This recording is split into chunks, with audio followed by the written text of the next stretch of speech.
Selamat pagi, selamat siang, dan selamat malam, Pak. Perkenalkan, nama saya Sartika Sinaga, dan di sini saya ingin menjelaskan terkait cara pengerjaan atlas, sebagaimana menjadi ujian tengah semester saya, Lab Auditing 2.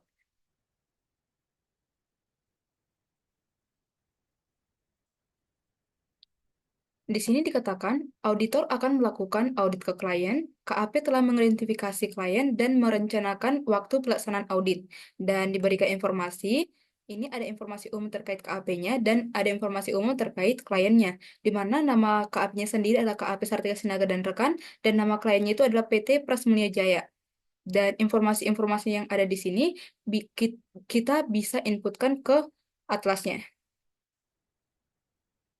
Nah, di kolom ini kita inputkan nama KAP-nya, nama akuntan publiknya, dan lain sebagainya. Selanjutnya, di kolom ini juga kita inputkan terkait identitas klien, seperti nama klien, alamat klien, nomor telepon, dan lain sebagainya. Selanjutnya, kita ke A110 terkait analisis penerimaan dan keberlanjutan hubungan dengan klien. Nah, di sini ada 7 kategori, di mana kategori yang pertama adalah jenis usaha klien, di mana hasil analisisnya adalah low. Hal ini karena nature of business-nya kan perdagangan dan jasa, yang dimana bentuk transaksinya hampir serupa sehingga risiko auditnya rendah. Yang kedua, status kepemilikan klien, yang hasil analisisnya low karena perusahaan ini kan tergolong ke perusahaan non-go public, yang pada umumnya memiliki resiko audit lebih rendah, karena regulasinya lebih longgar, struktur keuangannya lebih sederhana, dan lebih sedikit pemegang saham. Selanjutnya, nomor 3, standar akuntansi keuangan yang digunakan oleh klien itu dikategorikan jadi high karena standar akuntansi yang digunakan oleh klien kan SAK umum konvergensi IFRS yang memiliki banyak aturan dan juga ketentuan, sehingga kompleksitas pelaporan keuangannya meningkat. Selanjutnya nomor 4, isu pelaporan keuangan terdahulu, yang dimana di sini kita dapat pilih kriteria yaitu entitas berdiri sejak lama dan laporan keuangan periode sebelumnya tersedia dan telah diaudit auditor independen lain atau auditor yang bersangkutan. Dan ini dikategorikan jadi high karena klien mendapat perhatian dari auditor pendahulu akan kemampuan perusahaan dalam keberlangsungan usaha karena menderita kerugian dalam beberapa tahun terakhir. Selanjutnya, untuk yang integritas manajemen, ini dikategorikan jadi low karena tidak terdapat isu dalam integritas manajemennya, seperti reputasi buruk atau lain sebagainya. Selanjutnya, yang keenam adalah kompetensi, ketersediaan waktu, dan independensi personal KAP, dan untuk penunjukan tim perikatan. Dan ini dikategorikan jadi low karena tidak adanya isu terkait kompetensi, ketersediaan waktu, dan independensi personal dari KAP-nya. Nomor 7 itu komunikasi dengan auditor pendahulu. Nah, ini dikategorikan jadi high karena KAP tidak memiliki komunikasi dengan auditor pendahulunya. Dan ini dapat kita ketahui dari soal di mana dikatakan bahwa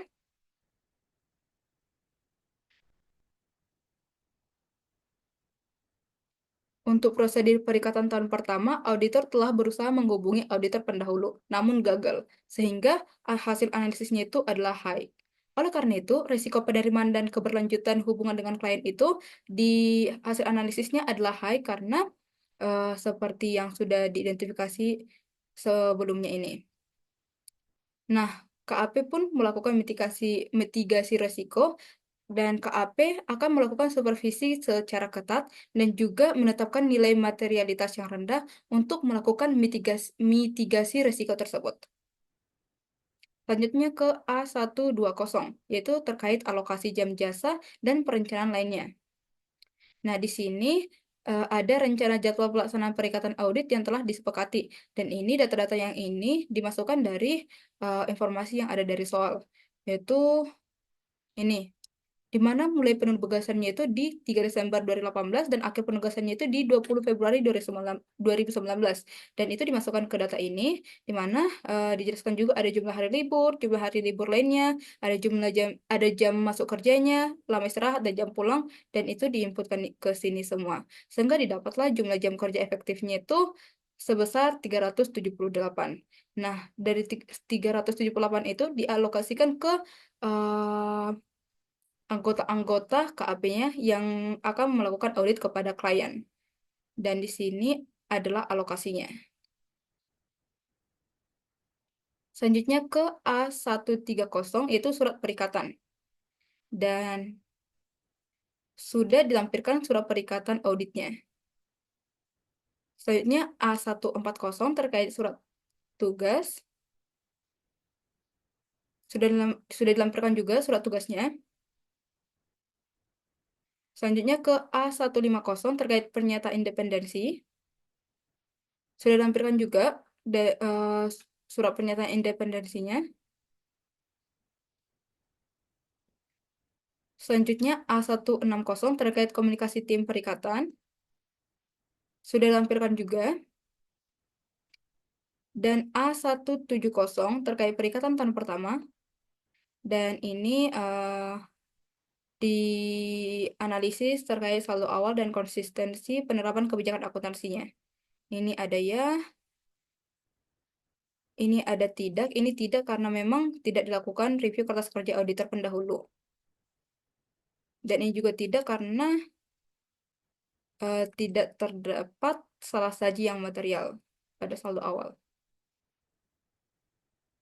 Nah, selanjutnya ke tahap risk assessment, yaitu A210 terkait materialitas awal. Nah, di sini acuan saldonya itu berada pada lainnya seperti acuan dari auditor induk, yang dimana ini didapat dari keterangan yang ada di soal, dan nilainya itu sebesar 800 juta. Selanjutnya, untuk nilai OM-nya itu sebesar 3%, di mana pertimbangan profesional memilih acuan ini adalah acuan dari auditor induk digunakan mengingat risiko perusahaan sangat tinggi, sehingga materialitas harus menggunakan angka yang kecil agar kesalahan materialnya dapat ditemukan. Selanjutnya, untuk nilai PM-nya itu berada di angka 65% dari OM dengan pertimbangan karena risiko perikatan audit tinggi, sehingga dipilih persentase yang moderate. Selanjutnya, untuk ambang batasnya itu berada di angka 3% karena dengan pertimbangan risiko perikatan auditnya tinggi, sehingga dipilih persentase yang paling rendah. Dan ditemukan juga spesifik materiality ada di akun persediaan.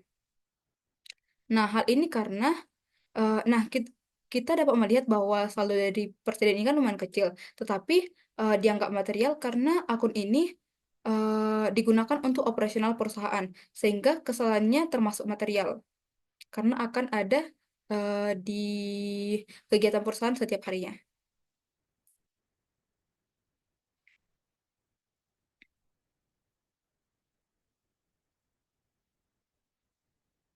Selanjutnya ke A220, yaitu prosedur analitis awal.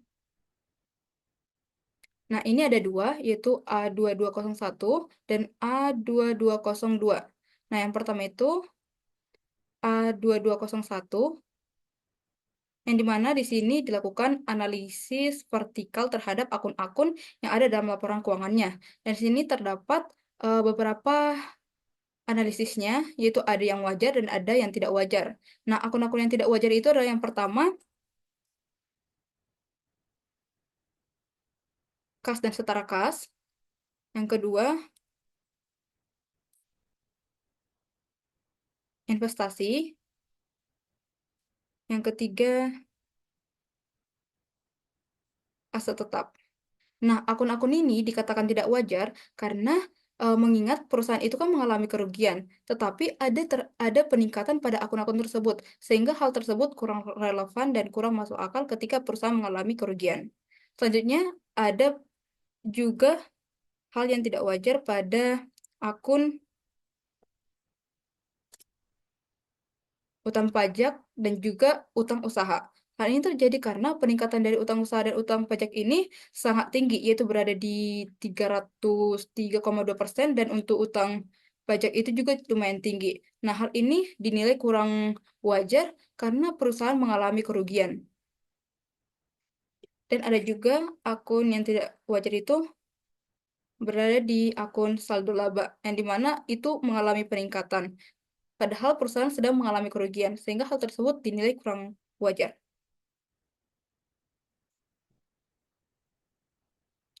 Sehingga didapat kesimpulan, hasil analisis awal terdapat risiko salah saji material, karena terdapat banyak nilai akun yang anomali, seperti peningkatan utang pajak dan utang usaha yang sangat signifikan ketika perusahaan mengalami kerugian.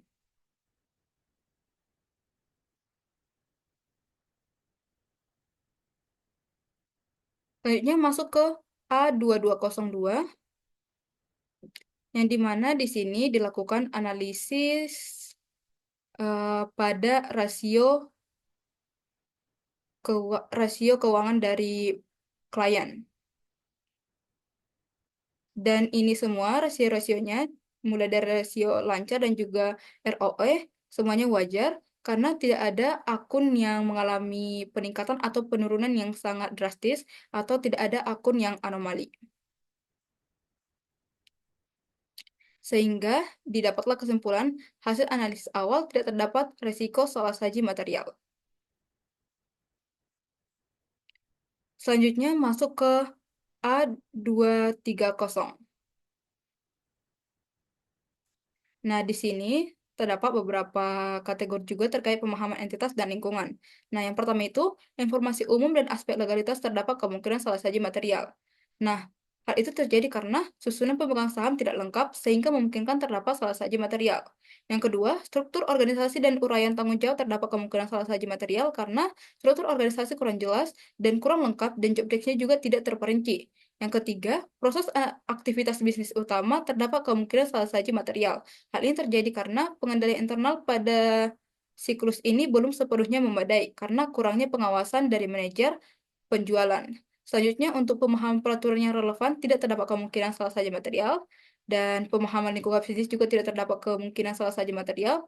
Nah, selanjutnya, analisis kelangsungan usaha terdapat kemungkinan salah saja material, karena hutang usaha perlu mendapat perhatian sehubungan dengan peningkatan signifikan sebesar 300% dari tahun sebelumnya. Selanjutnya, untuk pengendalian penyiapan dan penyusunan laporan keuangan sudah memadai, dan untuk analisis faktor kecurangan tidak terdapat kemungkinan salah saja material. Sehingga dapat disimpulkan bahwa berdasarkan analisa di atas, yang berisiko salah saji itu adalah utang usaha dan juga utang pajak. Karena seperti yang saya jelaskan tadi, utang usaha dan utang pajak itu mengalami peningkatan yang cukup drastis ketika perusahaan sedang mengalami kerugian.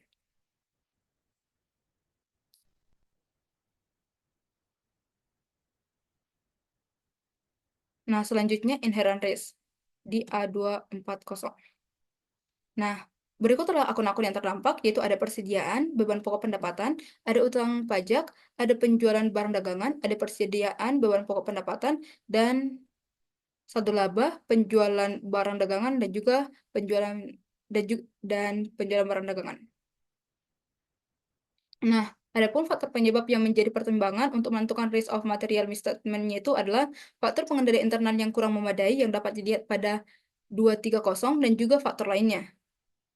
Sehingga eh, didapatlah risk of material misstatement-nya itu adalah M, yaitu moderate.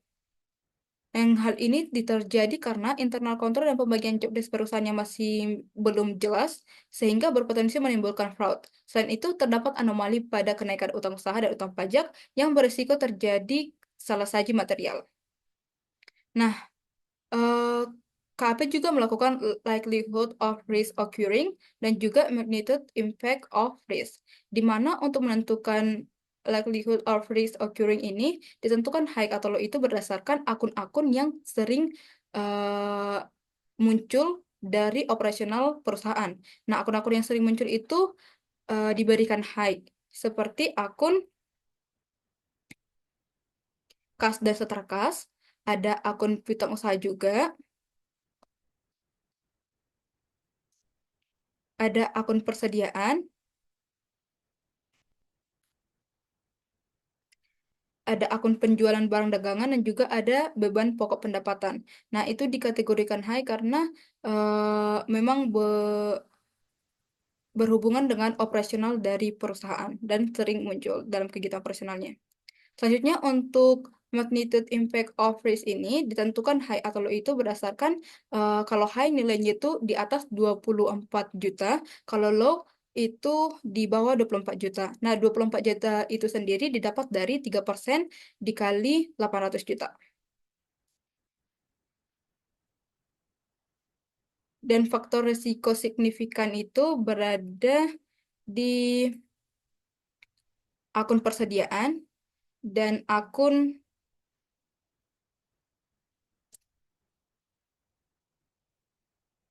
penjualan barang dagangan. Hal itu terjadi karena mengingat kembali jenis dari perusahaan ini adalah perusahaan dagang dan jasa. Oleh karena itu, didapat kesimpulan bahwa KAP sudah melakukan analisis inherent risk. Setelah eh, melakukan analisis dari A110 sampai ke A240, didapatlah komplit sebesar 39% dengan total akumulasi jam audit sebesar 8%. Demikian yang dapat saya jelaskan. Terima kasih, Pak.